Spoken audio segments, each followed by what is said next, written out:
Salut tout le monde et bienvenue chez Rems Multiverse. Aujourd'hui, on va parler du vilain petit canard de la saga, Tommy Gunn. À première vue, Tommy, c'est juste un traître qui a tourné le dos à Rocky. Mais en vrai, derrière cette image du sale gosse ingrat, il y a autre chose. Tommy, c'est surtout un gamin fracassé par la vie qui voulait juste une deuxième chance. Alors aujourd'hui, je vous propose qu'on se replonge ensemble dans l'histoire tragique et un peu oubliée de Tommy Gunn. Et je suis prêt à parier qu'à la fin, vous vous direz qu'il mérite mieux qu'une armée de haters. Mais avant de plonger là-dedans, pensez à vous abonner et à activer la cloche pour rejoindre notre multiverse. Allez, c'est parti.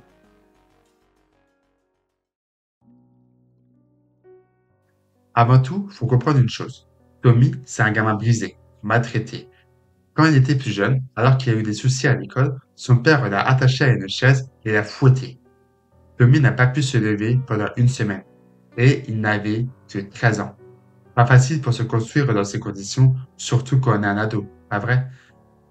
Tommy a grandi dans un monde où on frappe pour exister. Alors, il a appris à rendre les coups. Mais ce qu'il cherchait au fond, c'était pas la violence. C'était un guide, un repère, un modèle.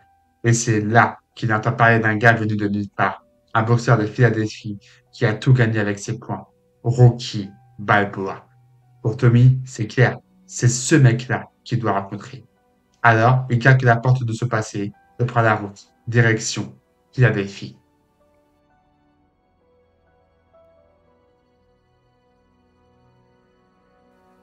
Quand elle arrive à Philadelphie, Tommy a 400 $ en poche. Pas d'amis, pas de plan B, pas d'endroit où dormir. Tout ce qu'il a, c'est un sac à dos et sa volonté. Il se rend au gymnase de Mickey et rencontre son idole. Et contrairement à ce qu'on pourrait croire, il a beaucoup de respect pour lui. Il le voit comme une légende vivante, presque même comme une figure paternelle, une vraie. Mais Rocky, il n'est pas au top. Il a tout perdu. Sa maison, Mickey, et son cerveau commence à le lâcher. Mais il voit quelque chose en Tommy. Un feu, une douleur familière, peut-être même l'occasion de se reconstruire. Alors, il tend la main. Et c'est là que tout commence.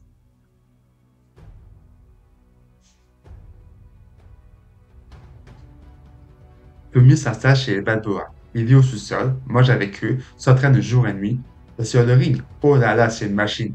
14 victoires, une puissance brute, une ascension fulgurante. Mais aux yeux du public, il n'est pas Tommy Gunn. Il est de nouveau Rocky, un clone.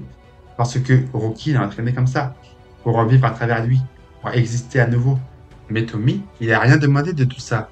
Lui, il veut être lui-même, pas un mini Rocky. Et ce poids, il le porte, et ça l'écrase, bien plus qu'on pourrait y croire. Et là, c'est le moment parfait pour parler d'une autre figure importante dans la chute de Tommy, George Washington Duke. Dès le début du film, Duke propose à Rocky de signer avec lui, mais Rocky refuse, grâce aussi à Adrian qui veillait au grain. Alors, Duke a cherché à se venger et il a trouvé l'occasion parfaite quand Rocky a commencé à entraîner Tommy. Duke savait exactement où appuyer et il promet à Tommy ce que Rocky lui a jamais donné, le titre. Tommy accepte, il signe, il affronte Union Kane et le bat, en un round. Et le plus ironique dans l'histoire, c'est que Union Kane avait signé avec Duke avant qu'il ne mette sa main sur Tommy. Duke, c'est vraiment le gars qui veut juste faire du business et qui n'en a rien à faire des gens qui signent avec lui. Et Tommy était jeune, il voulait de la gloire, et Duke lui a donné. Mais ce soir-là, pas un mot pour Rocky, juste Duke et les flashs. Et là, Rocky comprend, il a perdu son élève, son fils spirituel. Tommy, lui, est heureux, mais il n'a pas encore compris qu'il a fait une des plus grosses erreurs de sa vie.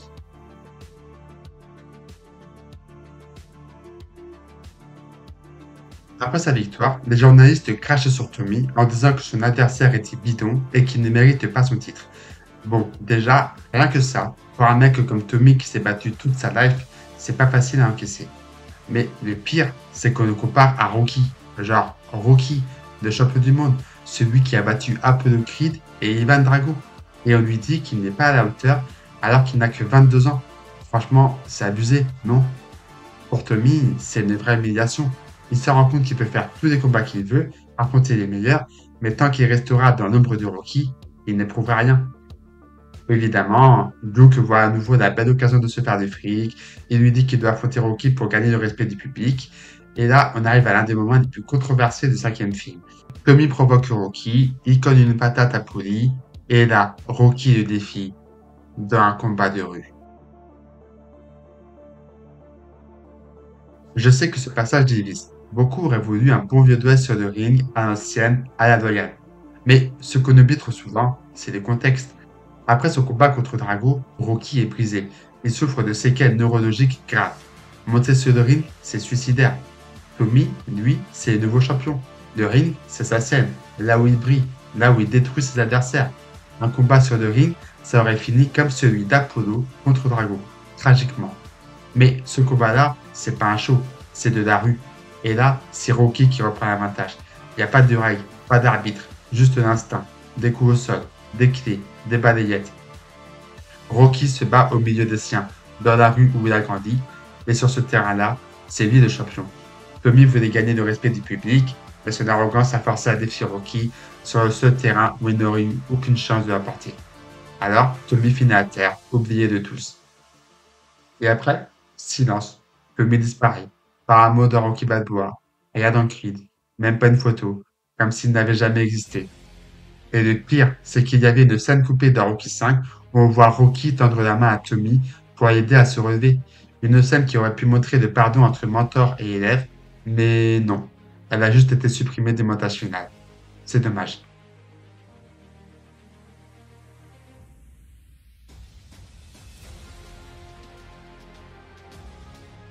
Tommy, c'est un miroir de Rocky, un gamin fracassé qui voulait juste le regard.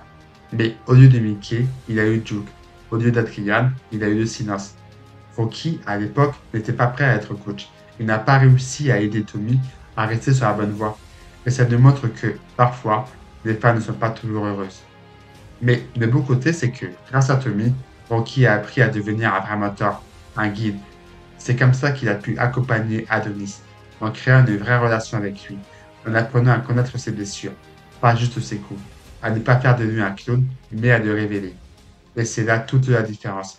Avec Tommy, Rocky cherchait à revivre. Avec Adonis, il a accepté d'évoluer.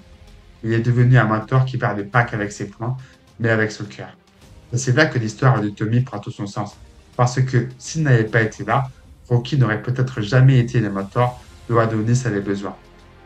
D'ailleurs, je me dis que Tommy aurait pu être un antagoniste super intéressant dans la saga Creed, que ce soit pour des retrouvailles avec Rocky ou même un Tommy plus âgé qui reprendrait le flambeau pour entraîner Adonis, je pense que ça aurait fait une belle histoire. En tout cas, merci d'avoir suivi cette vidéo jusqu'au bout. Mon objectif, ce n'était pas de vous faire aimer Tommy, mais simplement de vous aider à mieux comprendre ses choix.